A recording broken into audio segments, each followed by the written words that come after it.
Bom, pessoal, continuando nosso módulo sobre a organização do cromossomo, a gente viu que o cromossomo ele faz o DNA lá na intérfase, quando o cromossomo está descondensado, a fita está aberta, está lá na cromatina, ele faz uma cópia da fita de DNA. Então faz uma cópia dele mesmo, que depois de compactado a gente vai ver o cromossomo, né? Então, dependendo, e nós vimos que o foco disso é o centrômero, ou seja, o cromossomo ele é duplicado, e ele é duplicado formando braços e lados. Um lado é espelho do outro, um lado é uma cópia do DNA do outro lado. E os braços servem para a gente poder estar indicando as coisas e formando braço superior, braço inferior, braço curto, braço longo, braço maior, braço menor. Tudo relacionado ao centrômero. E o centrômero é o lugar onde a fibra do fuso do áster vai prender para puxar o cromossomo na hora da divisão. Lembra que eu falei que a gente usa essas constrições para poder identificar qual o cromossomo, para poder colocar todos em ordem para analisar, por exemplo, para ver uma síndrome. A posição do centrômero tem tudo a ver com isso. Dependendo da posição do centrômero, eu tenho nomes diferentes, tipos diferentes de cromossomo.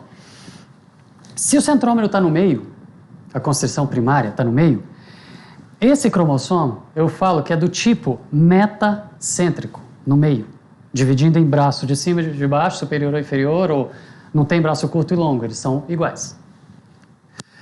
Se a constrição primária ou centrômero está um pouco deslocada, de forma que eu tenho braço curto e braço longo, eu chamo de submetacêntrico, ela está um pouco deslocada, o centrômero está um pouco deslocado. Se ele está muito deslocado, deixando só uma pontinha ali, como a gente viu lá no módulo anterior, eu chamo de acrocêntrico.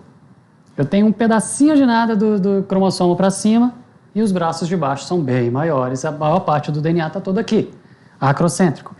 E se a constrição, se o centrômero está terminal, está na ponta, a fibra do fuso vai prender aqui para poder puxar, a sequência de DNA está todinha aqui para baixo, eu vou chamar de telocêntrico. Portanto, metacêntrico, submetacêntrico, acrocêntrico e telocêntrico.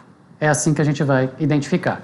Resultado disso, eu consigo fazer cariótipo.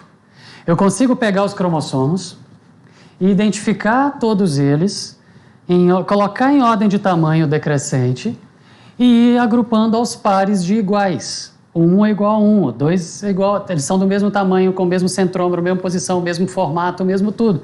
Então eu identifico quem é cromossomo número 1, quem é o 2, quem é o 3, quem é o 4, quem é, até eu fechar no que a gente chama de cariótipo. Ou seja, cariótipo é a gente olhar para os cromossomos de um determinado indivíduo em metáfase, quando o cromossomo chegou no máximo da condensação, como a gente viu no módulo anterior, e eu consigo organizar todos eles em ordem de tamanho, por tipo e posição de centrômero, e aí colocando todos eles eu consigo olhar. E eu olho para o cromossomo 21, por exemplo, e se eu tiver 3 vezes ali, 3 cromossomos, eu tenho uma trissomia do 21, portanto, síndrome de Down. Para isso que serve a gente dar esses nomes e estudar esses tipos de organização do cromossomo. Ok? Por enquanto é só.